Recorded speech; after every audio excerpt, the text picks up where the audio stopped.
I'm Elaine Cha, and this is a special edition of St. Louis on the Air. This past Friday marked the 10-year anniversary of Michael Brown Jr.'s killing by a Ferguson police officer and the Ferguson Uprising that followed. To honor that history and reflect on where St. Louis is today, St. Louis Public Radio brought back the podcast We Live Here for a special season.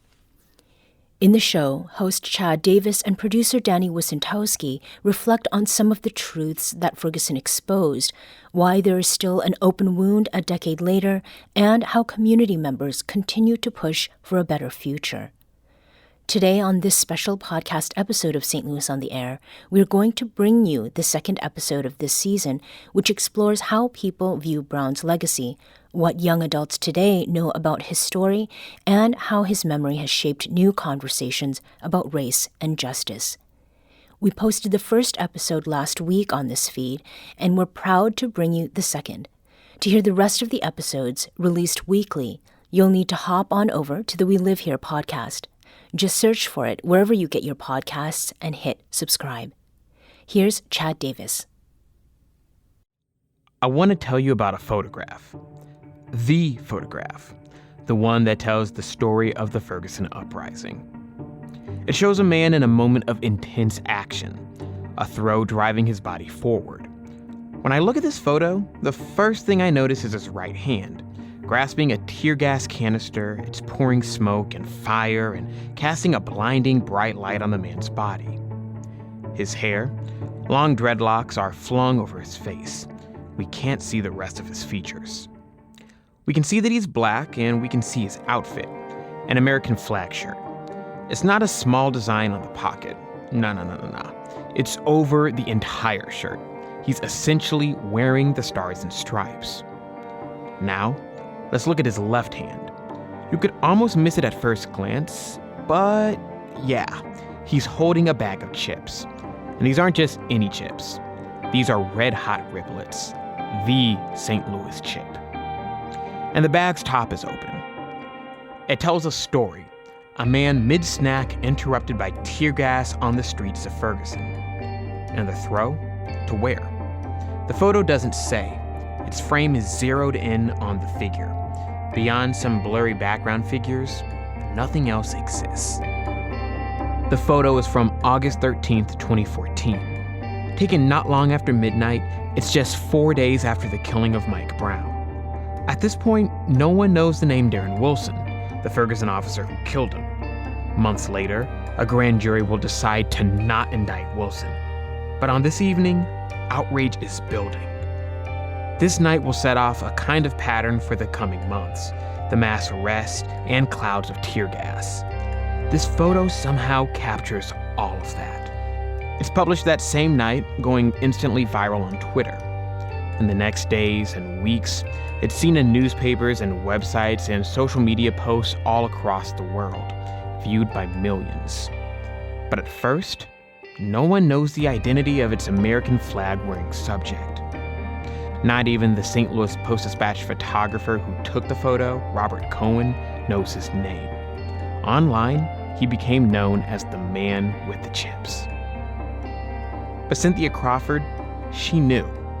And even 10 years after the photo was taken, after appearing in textbooks and murals and t-shirts and tattoos, after winning a Pulitzer Prize, when Cynthia looks at this photo, she sees what a mother sees. I see my baby. What stands out to me is just him just tossing it, his hair,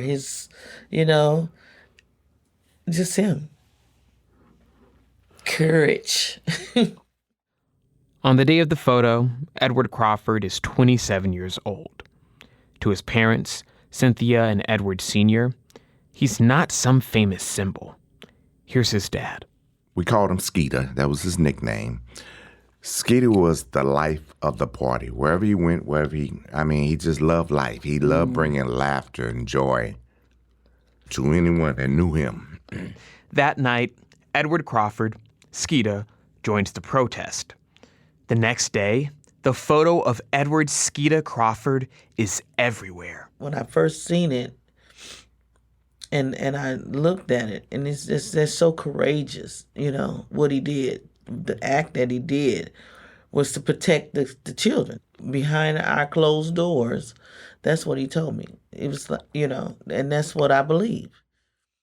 It went so fast that I really couldn't even grasp it all at one time. But because when I saw the picture, he called me and told me that the picture was out there. I said, son, it was a great thing you did, and I'm proud of you. But he didn't look at it like that. That's the thing about a photo, even an iconic one that seems to contain an entire story about a man and a bag of chips and a tear gas canister. What it doesn't show is what happened before he picks it up, or, zooming out, the people around him, including children in the immediate area. It doesn't show what happened after he makes the throw, his arrest, the police. They beat him. When I see my baby the next day, after they let him out, his face was swollen, his eye was bloodshot. Assaulted and everything. He telling me they tried to shove their batons up his rectum, but he had to close his legs so tight so they wouldn't. It was horrible. Then they made up this story that when he drew it back, it hit a police officer, and the police officer had to be taken to an emergency room. But they made a big thing about it because he stood up for others, and they didn't like that. It didn't matter, though, what the police thought of the photo. It was viral. It was worldwide. 11 days after being photographed throwing a tear gas canister, Skeeta is interviewed by Brian Stelter on CNN for a national audience in his first TV appearance. On screen, he's standing in front of the Ferguson Police Department. And you guessed it, he's wearing the same American flag shirt that he wore in the photo. So what were you doing with the canister? Were you throwing it at the police? No, sir. I was not throwing the canister at the police. I was merely getting the canister away from me and the kids. The canister was thrown not in the police direction. It was thrown on another part of the sidewalk. He doesn't try to make the protests about him or his famous photo, even when asked about the sudden attention it had brought. I am happy that the media is in my town because this attention that we're getting, I just hope that we turn it into something positive. With the attention, I hope our voices are heard, and I hope our pain is felt by America. There's more to the story and life of Edward Skeeta Crawford and his famous photo.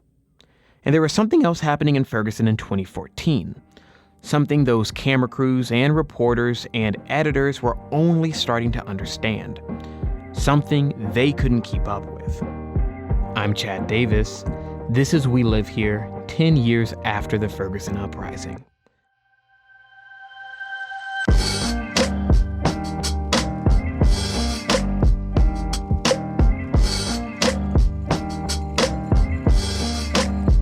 On this episode, we're going to focus on the people who found their power and voices in the midst of a civil rights uprising.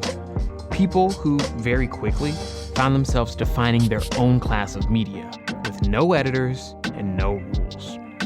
To tell those stories, I want you to meet a reporter who covered Ferguson on the ground 10 years ago for the Riverfront Times. He's a producer on We Live Here, and his name is Danny Wicentowski. As a reporter covering the protests in Ferguson and St. Louis, I watched a lot of videos like this one. It starts with the crack of a tear gas canister flying through the air. The camera follows the bouncing, burning canister, which stops down the street at the feet of a man in dark clothing. He stoops and, in one smooth motion, launches it right back where it came from. It lands in a line of police officers in riot gear, bathing them in their own smoke. That's tear gas. Hey. Yeah. It's August 19th, 2015. Earlier this day, an 18-year-old black teenager, Mansour Balbay, was shot dead by St. Louis police officers. Authorities said he pointed a pistol at them as he ran away, so the officers shot him in the back. That night, hundreds take to the streets to protest. These sorts of videos, they could be 30 seconds or 4 hours long on YouTube, Twitter, or on websites like Ustream or Livestream. They showed me where protests were underway, a sudden mass arrest, a banner drop at an NFL game, a highway shutdown during rush hour traffic. These videos aren't iconic like a Pulitzer Prize photo can be. There's not that focused, frozen moment. In motion, these scenes are messy, loud, blurry. But they felt so real back then. Often, when I opened my phone or computer, it was live. I think the real draw was the fact that people could watch things transpire in real time. They could get a real, live account of what's going on right then and there in the seconds of it. I think that's really what draw a lot of people to live streams as opposed to, having to wait for the mainstream media to come up with a video package and edit stuff out and edit stuff in and get comments from people and splice all that stuff together. That's Brian Redman, a citizen journalist and sometimes live streamer during the Ferguson protests.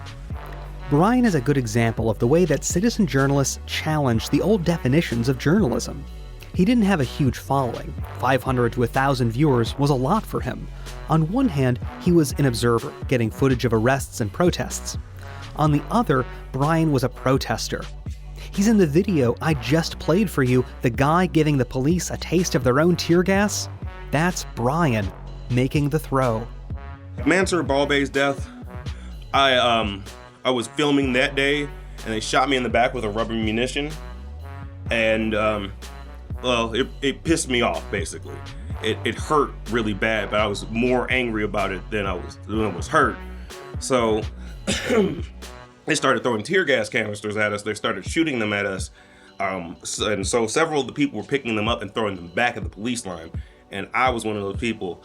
I picked up a tear gas canister and chucked it right back at them because they shot me in the back. That's definitely something I never did in my capacity as a professional journalist, which was the role I was very new at the time. I was barely a year into my first real job as a staff writer with the Riverfront Times. We were a small paper. I was one of 2 staff writers, and from the moment I got to Ferguson, I was surrounded by citizen journalists like Brian. It was unmissable, even to a rookie like me.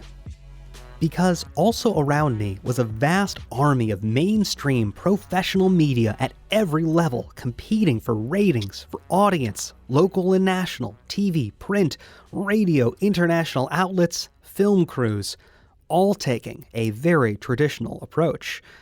It felt disorienting. Citizen journalists didn't seem to have an audience in the way that I understood it. They weren't competing. They were out there. Their audience was finding them. And they were beating the news cycle every day. In my spare moments between reporting and writing, I'd be checking the feeds, refreshing Twitter accounts, making sure I was up to date and not missing anything. The first account I'd check was Miss Jupiter on Twitter.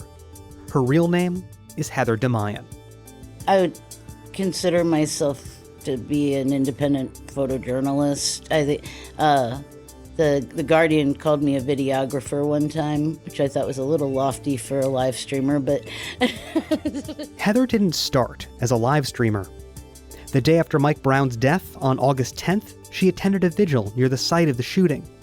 She says she watched police antagonize the crowd by driving through them. I mean, it was completely peaceful. It was then next thing I knew, there was just, from the outer edges, there was people being shoved and stuff, and cops just showed up with dogs and gas masks for no reason, drove through the crowd, severely angered people. Heather wasn't the only live streamer who had their eyes opened by watching how police treated the residents, community members, and protesters on the streets of Ferguson. Ohan Ashe never thought of herself as a live streamer or protester. None of that was in her social media feed earlier in the summer of 2014. I was posting the most unserious content that there was. For example, I was really into pop culture things, so a lot of things about celebrities, a lot of things about what was going on in reality TV. I was also Greek, so my timeline was obnoxiously about Delta Sigma Theta. Owen had just recently graduated from Southeast Missouri State University. She'd landed a job as a corporate videographer. I remember scrolling on Twitter and I saw the picture of the stepfather holding a sign that Ferguson police officer just killed my unarmed son. And that was one of the first things that was very captivating. And I just remember like scrolling on social media, calling friends like, hey, did you hear about this? Because this is our community. This is our neighborhood. I don't think anything like this had happened so close to us before. Owen was outraged by Brown's killing, but also alarmed that on August 10th, her community looked unrecognizable. After the police response, a candlelight vigil that night had turned into a riot, producing some of the other iconic photographs of the early Ferguson unrest. Bystanders and journalists shared images of people breaking into a Quick Trip convenience store. Someone lit fire to the structure. The entire gas station burned, and more businesses were looted and burned that night. Owen remembers feeling angry. The next day, she went to the scene with her sorority. They were one of several groups that came out to clean up the damage. And sometimes it's like a little embarrassing to say, but at the time I was very mad at the community because I felt like this was the Quick Trip I went to. This is where I got my gas. This is the street that I walk down all of the time, and it's destroyed. But Owen's anger at her community was short-lived. On August 13th, just hours after Edward Crawford's immortalizing photo, Owen drives to Ferguson straight from work. She brings her camera. This is that day where it was a ton of media there. CNN, MSNBC, all of those people were there. And the police were once again being very difficult to the crowd. So I was really just trying to like capture that. And it was an instance in particular that was going on because at this time they had a lot of the side streets blocked off. The police had shut down a major portion of West Florissant Avenue, cutting off residents from their apartments and homes. And it was this elderly man on crutches, and he was trying to walk home, and they wouldn't let him go in the direction of his home. And they ended up pulling him by his blue lanyard around his neck, pulling him down and arresting him. And I had never seen anything like it. They formed this like circle around him so you couldn't really see what was going on. And then they had like a line in front of that, so you couldn't really get a good picture of it. So I'm sitting there with like the CNN guy with like my little Canon camera trying to get the footage of what was going on. And because of that, they arrested me, and I got kind of swept in that media arrest of the day. I'm not disturbing anything at all. I'm not disturbing anything. It's my right. I'm going to get it. Don't break my camera. Stop! Don't break my camera! Could authorities have arrested their way out of this uprising? Well, it certainly felt like they tried. It reached absurd proportions, like the 5-second rule from October 2014, an official police policy that said protesters had to be moving at all times during demonstrations, and if they stopped, even for 5 seconds, they would be arrested. That policy was challenged by the ACLU, and it was later thrown out by a judge. But the mass arrests didn't stop. Owen was arrested multiple times. Heather DeMayan, who uses a wheelchair, was dumped on the ground and arrested in Ferguson. In 2015, I watched as protesters left a highway after blocking traffic, only to find police waiting to arrest them en masse in the parking lot. I watched an officer trip and slam a legal observer to the ground, and another threaten a protester who was having a seizure that she would be arrested if she went to a hospital. The arrests didn't stop the protests that summer or the following years. Their roots grew deeper in St. Louis. And there's at least one good reason why. Black people kept getting killed by police. 10 days after Mike Brown's death, 2 St. Louis City police officers killed Kajime Powell, a 25-year-old with schizophrenia. Also that year, 24-year-old Von Derrick Myers was killed by a St. Louis City police officer who was working private security for a neighborhood. I already mentioned 18-year-old Mansour Balbay and the protests that erupted after his death. That year, in 2015, the center of protest intensity had moved from Ferguson to the streets of St. Louis. Ohan Ashe moved with them, always filming. In one of her videos, posted to Instagram on January 16, 2015, protesters are blocking a street in St. Louis City demanding justice for Vonderrit Myers. A police officer is trying to convince them to move. The cop is all concern. He says, "What if an ambulance comes by?" A protester responds with a counterpoint. Vonderrit Myers didn't even get a chance at an ambulance. There ain't no ambulance coming. If there is one, we let it through. I'm saying there's not one right this second. I mean, by air, dog, we ain't get a chance to get in the ambulance. I'm just saying. In 2017, Ohan took on a new role.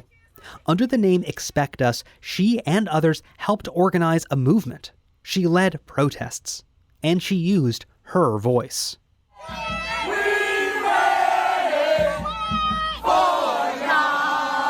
The protests of 2017 were about another police shooting of a black man, but years before Mike Brown. In 2011, St. Louis City police officer Jason Stockley shot and killed Anthony Lamar Smith after a car chase. The case lay dormant for years, and then, in a surprise twist, the city's top prosecutor charged Stockley with murder. It was the first time in the city's history that an officer faced trial for an on-duty killing. In September 2017, after that trial, a judge acquitted Stockley of all charges. Protests erupted, and Ohan wasn't just there to film the protests. This time, she organized them. You could feel the importance. You can feel the change that you were making. It's nothing else mattered than continuously showing up, showing what was going on, and making sure that what mainstream media might have been telling wasn't necessarily the truth most of the time. So it was like this obligation that we had to share the truth. There were moments during that year of protest in 2017 when Ohan wondered about what would happen to St. Louis afterward. What would happen to her and her community? I've always felt like St. Louis, and specifically Black St. Louis, has so many amazing things going on, but it was this narrative at the time that we did not. It was very negative about the Black community. I think like crime was rising, and that was what the focus was on. And I was like, no, we have all of these businesses, we have all of these events, and what about if we had this centralized location where you can find these things?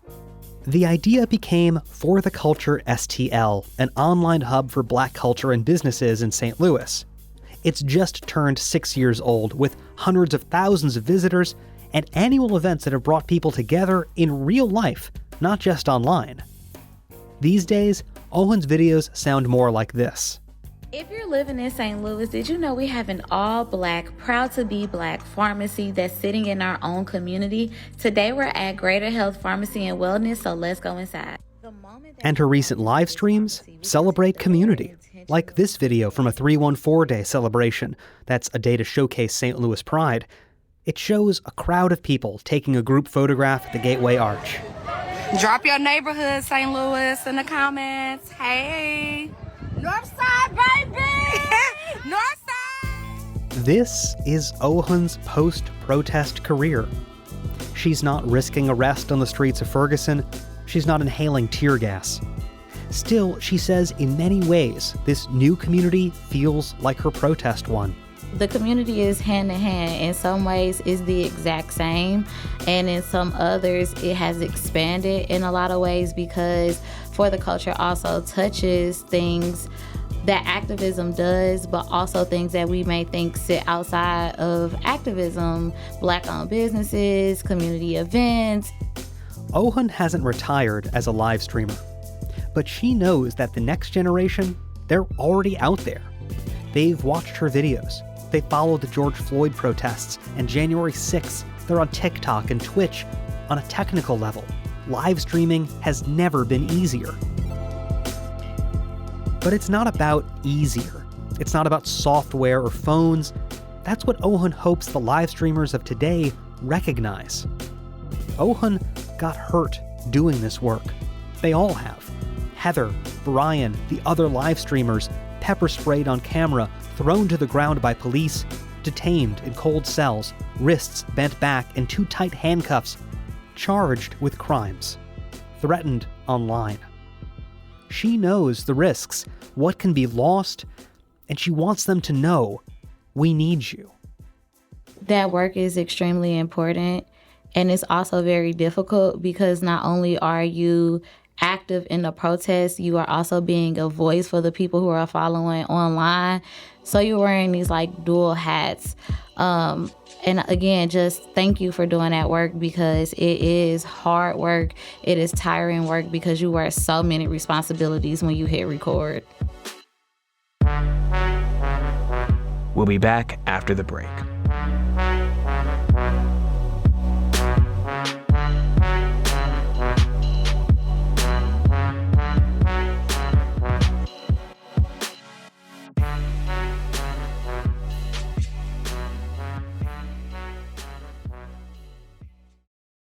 Welcome back. Now, I'm going to say something that probably sounds pretty obvious, but just because you call yourself a journalist or a live streamer or anything really, it doesn't mean you stop being you. When you're filming, your experiences, your baggage, that doesn't just disappear. What if you're at a protest whose cause you agree with? Do you join in the chanting, or do you just describe what's happening as neutrally as possible? What if you see something that genuinely makes you angry? Are there lines you can cross between live streamer and protester? And if there are, well, who gets to draw them? During the Ferguson protest, there was one live streamer, Bassem Masri, who pushed that line more than any other. Producer Danny Wysentowski wanted to know why. To try to understand Bassem Masri, I first went to Umar Lee. Tell us where we are again. We're at Old Town Donuts in Florissant, Missouri, North St. Louis County, just a few miles from where Mike Brown was shot and killed. And across from it is Fritz's Frozen Custard, which I believe was an old A&W root beer stand, if I'm not mistaken. And this is kind of traditional North County. Umar is a writer and community activist who, for years, drove a cab around St. Louis. He has an unusual background. Growing up in a white Protestant household, he converted to Islam in the 1990s. He's full of St. Louis stories, and he is the best tour guide I have ever met. It was in his cab that I first got an introduction to places like Ferguson and Florissant, Overland and Kinloch, and this place that many here simply call North County. These were traditionally blue-collar towns, and they boomed after the 1950s because of the GI Bill, the Interstate Highway, the desegregation of St. Louis public schools, and white flight. Same story happened many other places around the country. I bumped into Umar a lot in 2014. While I reported on the protests for the Riverfront Times, Umar was joining those protests, capturing hours of video. Like Heather, Brian, and Ohan, he was a citizen journalist. Here's Umar during the riot around that quick trip on August 10th, recording as people rushed in to loot it. Well, I had a quick trip where the incident started, and looting, ransacking from Quick Trip. But I'm not at Old Town Donuts with Umar just for another tour of North County history. I've asked him to meet with me to talk about someone who is arguably the most controversial figure of the Ferguson protests. Because if Edward Skeeta Crawford represents something iconic about the Ferguson Uprising, then Bassem Masri is something close to infamous. No less than the New York Times described him as the unofficial videographer of the Ferguson protest movement and one of its chief provocateurs. My name is Bassem. I'm here in St. Louis to protest injustice anywhere there is. This is the earliest video of Bassem that I can find from Ferguson. He uploaded it to Facebook on August 11th, 2014. It's a selfie shot video, his face lit by police lights as he approaches a protest. What you need to understand about Bassem Masri is that he established himself as a live streamer with a particular viewpoint. As a Palestinian American, Bassem connected what he was seeing in Ferguson to what was happening in Gaza. A 17-year-old kid got shot and killed yesterday by police in Ferguson.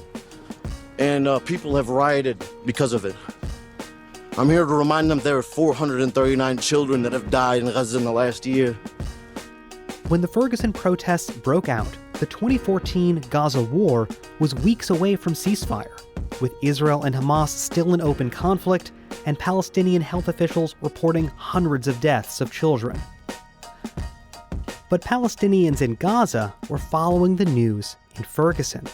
They tweeted at the protesters with tips for dealing with tear gas, noticing that the US-made munitions fired off in Ferguson were the exact same ones shot at them in Gaza. From listening to Bassem, it was about standing up to oppression. He made this point repeatedly, profanely, to police officers responding to protests. He got in their faces, berating them in a way that few people dared to do. You think I'm scared of any of this? I'm from Gaza. Do any of you know what Gaza is? Do any of you know what Gaza is?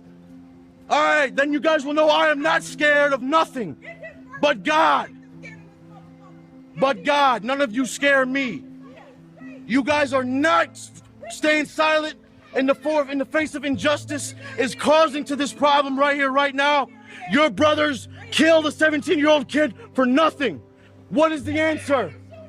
What is the answer? Violence? Are you want to take me to jail, throw me in a cage like an animal? Children are too precious for this. Our children's blood is not worth this. Umar Lee, my North County tour guide, knew Bassem from a young age. He calls Bassem's upbringing here an accident of history. See, Bassem's family was originally from Jerusalem.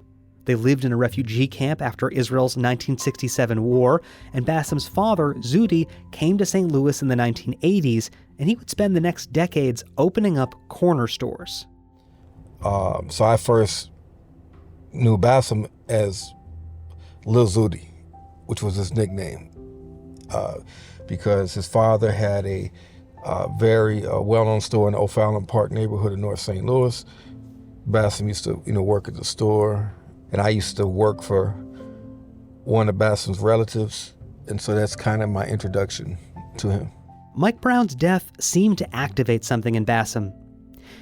He took things much further than other live streamers. He got in cops' faces. You will never be safe, ever in your life. None of you. Now your children, none of you will be safe. Umar says he didn't want Bassem to get in trouble, but he never talked with him about why he approached police in that way. He was full throttle. If he would say something too wild, I would tell him, I would say, hey man, just think about it. You might think it, but you ain't necessarily got to say it. Bassem was a constant presence in the Ferguson protests and in the years of protests that followed. At one point, Bassem created his own kind of news cycle. He had faced criminal charges for allegedly spitting on an officer, and a local TV news channel published an extensive list of Bassem's criminal records, of traffic tickets, a suspended license. It aired footage from Bassem's live stream telling officers, "I'm praying for your death." For a certain audience, Bassem became a kind of anti-celebrity. Trolls followed him and mirrored his streams for their own chat rooms to mock and document. But there was a reason behind Bassem's anger. It wasn't just about what was taking place in Gaza, but what was happening in North St. Louis County. Here's how his cousin, Faizan Sayed, describes it. And Bassem, growing up like many other Palestinians, he would work in his dad's shop. He worked in a predominantly African-American community, and he would be in that shop for hours at a time. So as Bassem was growing up, he really saw himself not apart from that community, but really part of the North City community, part of the African-American community. A lot of his friends are African-Americans, grew up in that area, and his personality and whatnot really reflected that type of reality. That reality also shaped his view of the police and the power and terror they could wield. You can hear this part of Bassem in another video of his. It's from November 19th, 2014. He's filming directly outside the Ferguson Police Department. Bassem, as usual, is face-to-face with a cop who is decked out in a helmet, face mask, and body armor. They've only abused us. We've never touched any of them. They victimized all of us. That's why we're all out here. We ain't out here for shits and giggles. You know what I'm saying? Every ticket, every warrant, everything that y'all ever done to oppress us. We don't want to. This is the manifestation of that, along with our blood on the street. So you got nothing to blame but yourself. Bassem turns the camera toward the protest line so we can't see what the officers do next. But we can hear them. Son, you're under arrest. You got warrants for your arrest. You're under arrest. Umar Lee, it turns out, is in the crowd as well, filming from a different angle. He's close enough to hear Bassem berating the cops. So we got Florissant Police. We got no name tag cop. University of Missouri, St. Louis County. Thought I saw Missouri Highway Patrol badge here. All right. Here we go. My man Bassem on the front row. Just as soon as Umar says those words, you can hear the officers announce the arrest. As always. Oh. Awesome. Who they get? What for? Who they get? What do you do? Who did they just arrest? That night, Bassem is among 5 people arrested outside the Ferguson Police Department. But as you can hear in the video, he's the only one informed directly about his warrants as officers close in. It's not the first time that the police single him out, or the last. Umar says that Bassem wasn't that angry version of himself all the time, but he had his demons. My sister had hired him, and he was selling life insurance, and he was a very talented salesman. And he loved to talk about Ferguson. He loved to talk about the Palestinian struggle, and he loved to talk about his addictions. And he was very open about that. It's true. Bassem was public about his history with addiction to heroin. He tweeted about getting sober, about using Narcan to save someone's life, and how he was helping others escape what he called the most addictive drug on earth.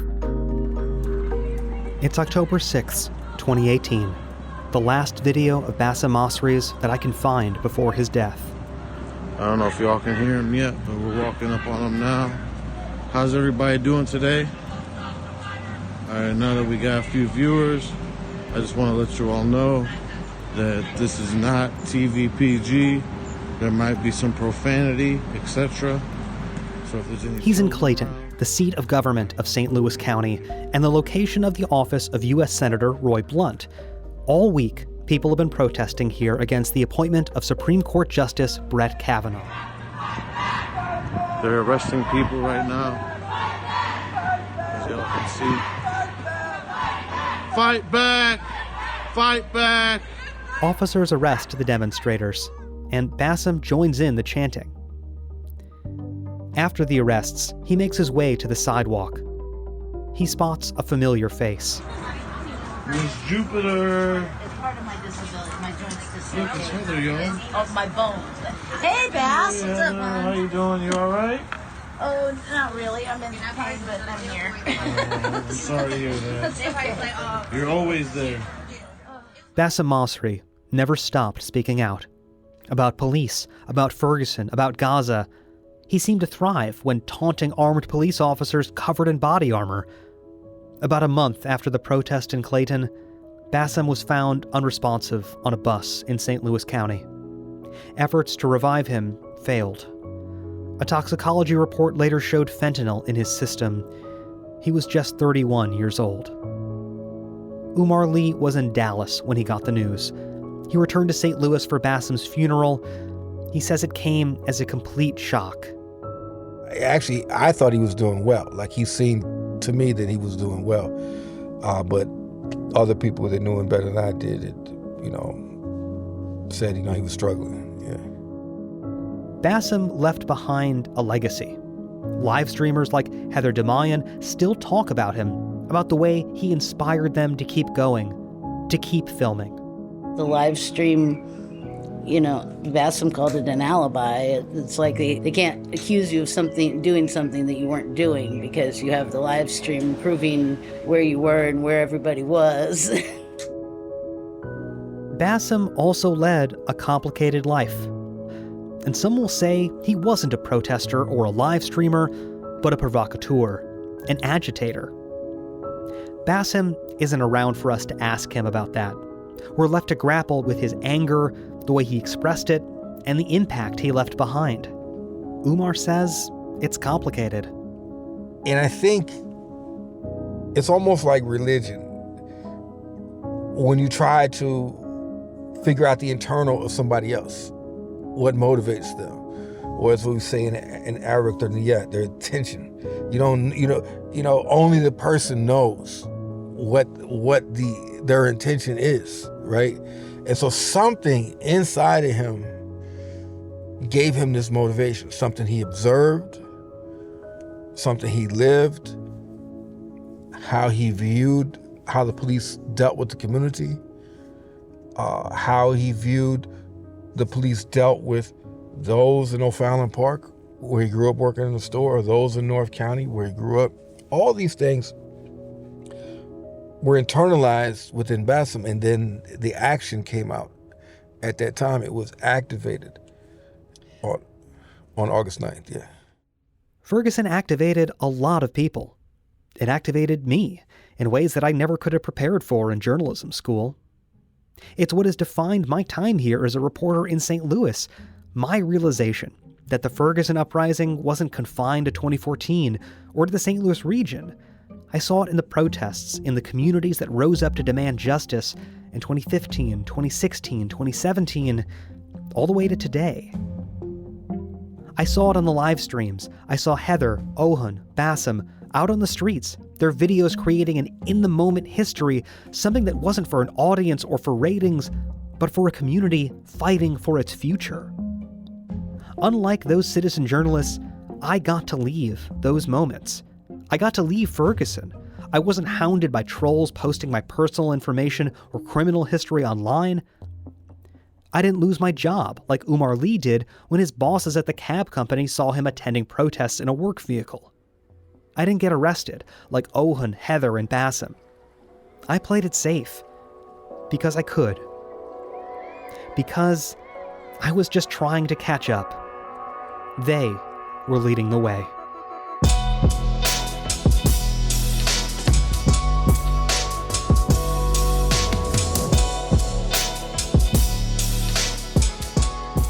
That was producer Danny Wissentowski.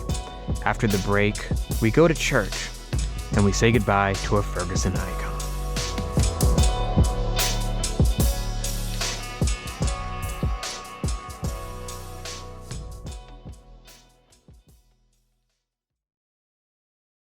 We're back.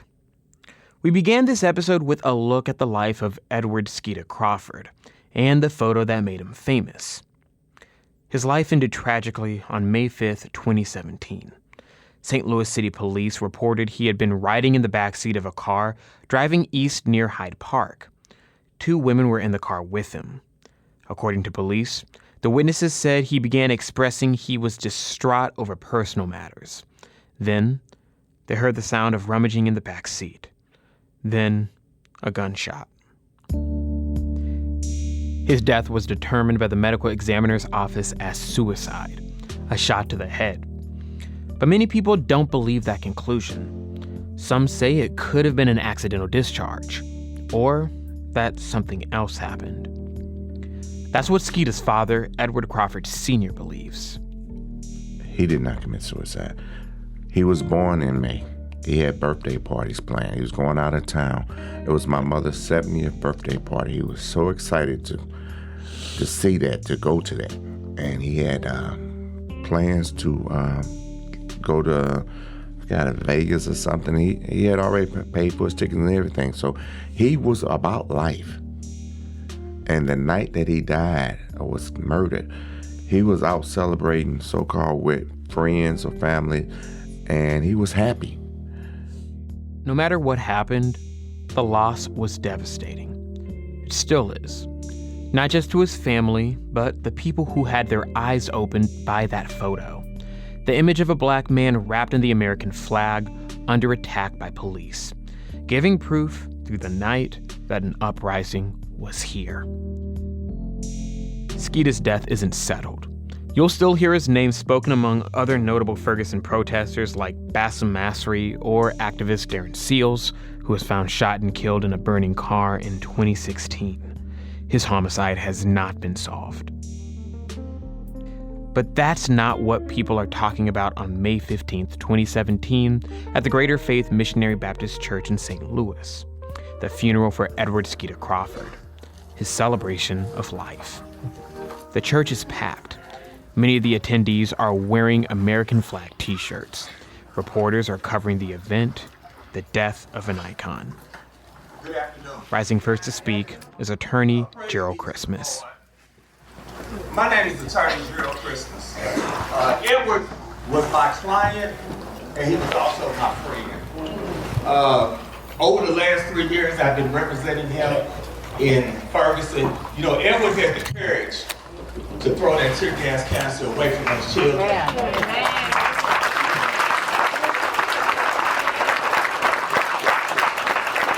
as a result of that, he became iconic in the Black Lives Matter movement. All right. And he was also an inspiration to me.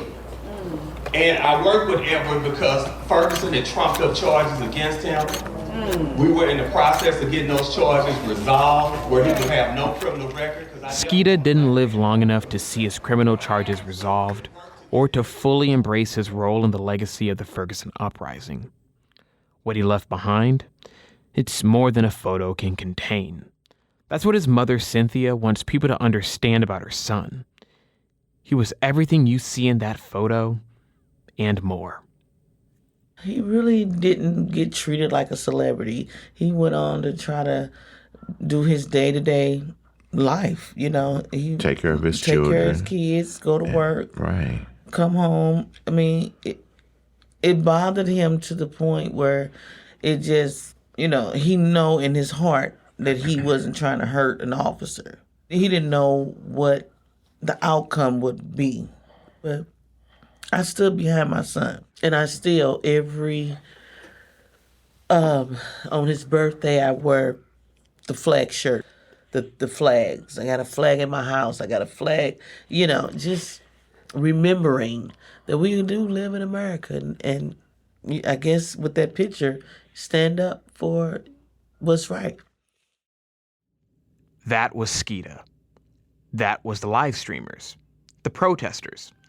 They showed up. They didn't stop being themselves when they picked up the camera. Actually, just the opposite. It wasn't a time to stay on the sidewalk, to think about the risks, to listen to the trolls. No one knew where the protest would take us or what the consequences were. It didn't matter. They couldn't stop moving us forward because we couldn't stay where we were, trapped in the smoke.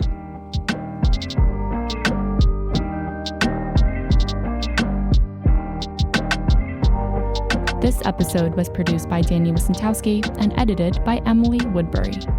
With production assistance from Chad Davis and Ella Kuziz, and audio mixing and podcast design by Greg Montanu. We received editorial guidance from Brian Heffernan. Chris Husted is our executive producer. Special thanks to Marissa Ann Lewis Thompson. Our theme music was inspired by Cassie Morgan and remixed by Mastermind. We Live Here is a production of St. Louis Public Radio in collaboration with the Midwest Newsroom. Thanks for listening. We'll see you next week.